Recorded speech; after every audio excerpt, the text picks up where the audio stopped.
রবীন্দ্রনাথ, রবীন্দ্রনাথ, সেই ছেলেটা আবার কে?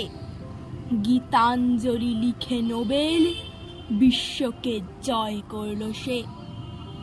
আজ 25শে বৈশাখ, বিশ্বকবি রবীন্দ্রনাথ ঠাকুরের শুভ জন্মদিন। শ্রদ্ধা জানিয়ে আমার একটি ছোট্ট নিবেদন, হারিয়ে যাওয়া। ছোট্ট আমার মেয়ে সঙ্গিনীদের ডাক শুনতে পেয়ে সিঁড়ি দিয়ে নিচের তলায় যাচ্ছিল সে নেমে।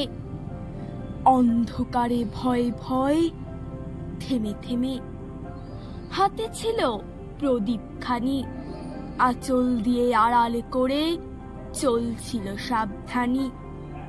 আমি ছিলাম ছাতে, তারায় ভরা চৈত্র মাসের রাতে।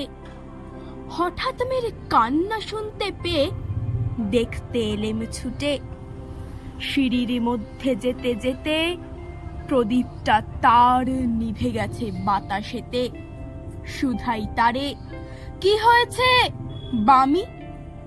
সে কেঁদে কয় নিচ থেকে, হারিয়ে গেছি আমি। তারায় ভরা চৈত্র মাসের রাতে ফিরে গিয়ে ছাতে, মনে হলো আকাশ পানে চেয়ে আমার বামির মতোই যেন অমনি কে এক মেয়ে। নীলাম্বরের আঁচলখানি ঘিরে দীপশিখাটি বাঁচিয়ে একা চলছে ধীরে ধীরে।